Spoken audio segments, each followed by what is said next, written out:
Hello, family, and welcome back to Faith with Facts. This is a space where we slow down, open the Word of God, and ask the questions many believers think, but rarely say out loud. This is not a platform to attack the church.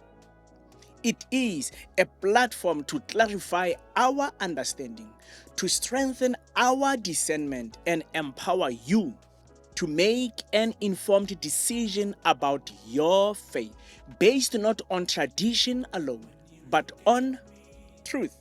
I said based not on tradition alone, but on truth. Today's episode follows directly from our previous conversation. Why so many churches but one God? And today we ask the next question, uncomfortable question. Is denomination biblical? Not is it popular? Not is it historical? But is it biblical? We will not rush this conversation. We will allow Scripture to speak, and we will allow the Holy Spirit to search us, not to shame us, but to align us. Stay with me. By the end of this episode, my prayer is not that you leave your church, but that you understand who your allegiance truly belongs to. Before we go further, let us pray. Father God, we come before you not as members of denomination, but as your children. We lay down our titles, our uniforms, our traditions, and our assumptions at your feet. Search our hearts, O God, and see if there is any way in us that elevates human systems above divine truth. Give us ears to hear, not what comfort us, but what correct us. Give us humility to learn, courage to confront error, and a grace to walk in love. We ask that your word be our authority today. Not culture, not history, not preference. In Jesus' name, amen. Let's begin by defining the word denomination. What do we mean by denomination? A denomination is a recognized branch of the Christian church, distinguished by name, leadership structure, doctrine, worship style, or tradition. Catholic, Methodist, Anglican, Pentecostal, Charismatic, Apostolic, Lutheran, Baptist, Zionist, Evangelical, ZCC, and there are so many IPCC, each with its own governance, its own traditions, its own theological emphasis. Now pause here. None of these names appear in the New Testament as church identities. That does not automatically make denomination evil, but it does raise an important question. If the early church did not identify this way, why do we? Let's pause and ask yourself an honest question. When someone asks you, what are you? Do you answer with, I am a Christian, or I am an Anglican, I am a ZCC, I am a Roman Catholic, I am a UCCSA, I am IPCC, there are so many of them. What answer do you give? Do you say I'm a Christian? Or do you say Do you name yourself after your denomination? Now, truly speaking, we are divided. And what does the Bible say about division? Let's go straight to scripture. 1 Corinthians chapter 1, verse 10 to 13. I appeal to you, brothers and sisters, in the name of our Lord Jesus Christ, that all of you agree with one another in what you say, and that there be no divisions among you. One of you says, I follow Paul. Another, I follow Apollos. Another, I follow Cephas. Still another, I follow Christ. Is Christ divided? This is powerful. Paul is addressing denominational thinking before denominations existed. I said, with this verse, Paul is addressing denominational thinking before denomination existed. I follow Paul. I follow Apollos. I follow Cephas. Different teachers, same gospel, and Paul says, this is a problem. That's not me, that's Paul. He said, this is a problem. He does not celebrate diversity here. We need to understand something. Paul does not celebrate diversity here. He confronts division of allegiance. Here's an analogy. Imagine 4 children in one household, all claiming to belong to the same father, but each refuse to listen unless the instruction comes from their favorite uncle. The problem, it's not the uncles. The problem is misplaced loyalty. I said, the problem is not the uncle, but the problem is misplaced loyalty. Here's a reflection question. Have we replaced loyalty to Christ with loyalty to systems built around Him? People ask questions like, did Jesus found denomination? The truth of the matter is, Jesus did not found a denomination. Jesus never said, go and build denomination. Go and create competing brands. No, Jesus never said that. He said in Matthew chapter 16, verse 18, on this rock, I will build my church. On this rock, I will build my church.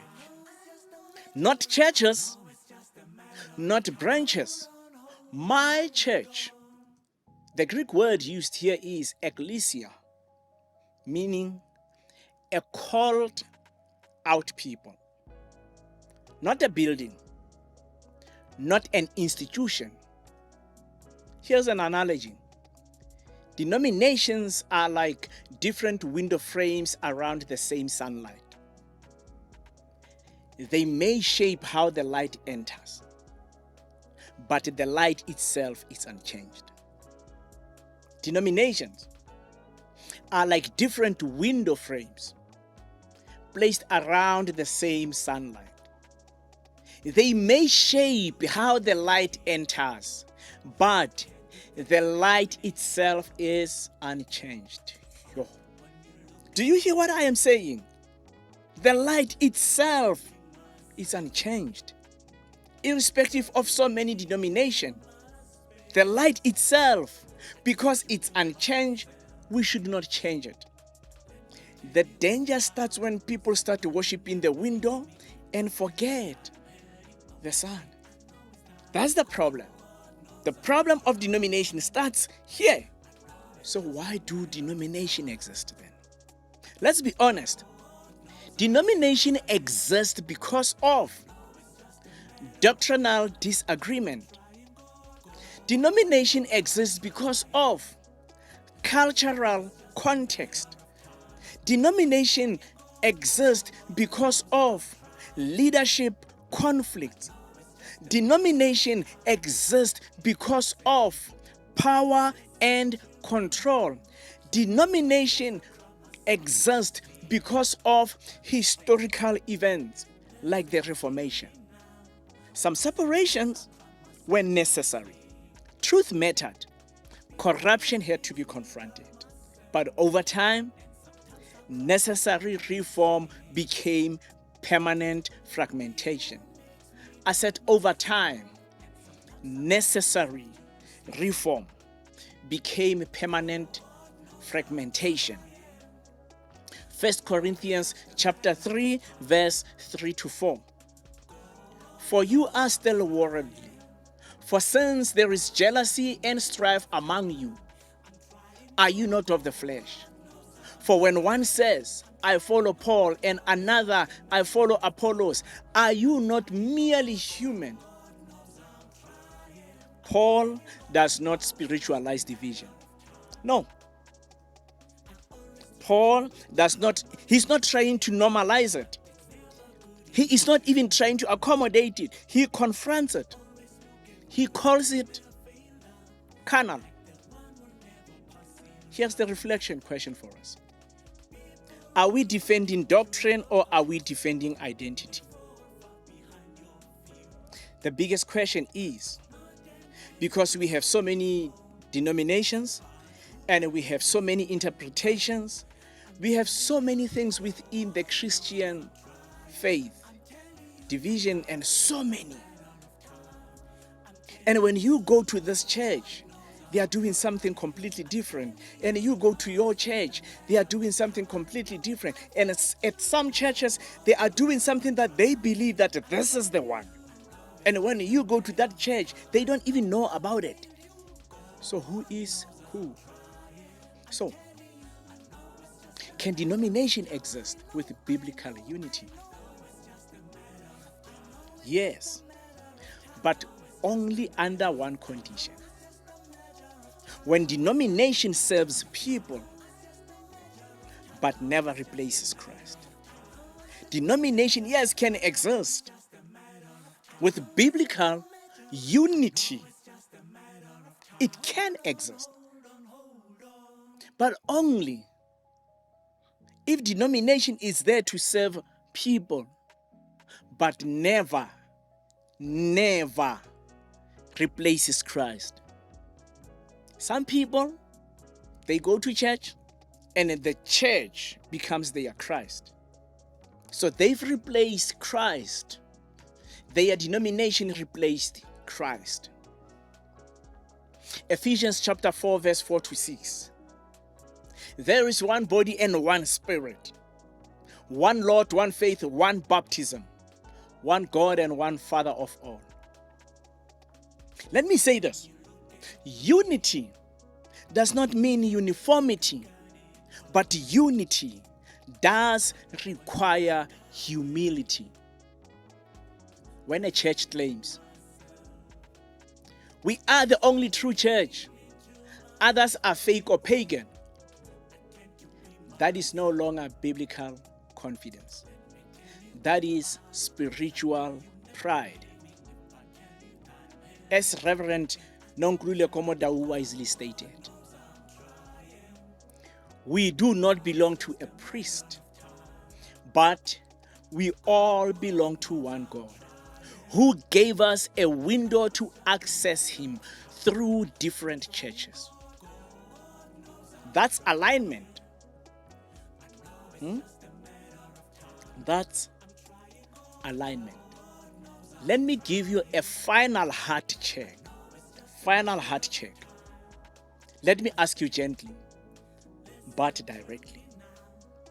If Jesus walked into your church today, would He recognize Himself as the center? Or would He find loyalty to leadership, protection of brand, fear of questioning, or tradition elevated above truth. John chapter 17 verse 21. That they may all be one, so that the world may believe. Disunity damages witness. The world does not reject Christ because of lack of churches. It struggles because of contradicting representations of Him. I want to do a closing reflection questions. Take a moment this week and ask yourself, is my faith rooted in Christ or in denomination? Ask yourself, can I receive truth even when it comes from outside my tradition? Ask yourself, do I love the body of Christ or only my part of it? Please ask yourself these three questions. Let us pray. Lord Jesus, forgive us where we have divided what you died to unite. Forgive us where we defended system more fiercely than we defended truth. Teach us to hold doctrine with conviction and people with compassion. Let us be rooted in your word, led by your spirit, and marked by your love. Make us one, not in name, but in heart, so that the world may see you clearly. In Jesus' name, amen. This is Faith with Facts. If this episode has blessed you, please watch, like, and share and subscribe. But most importantly, share with others. There are people out there that need this type of information, and you might just be the source for the information. Till next time, bye.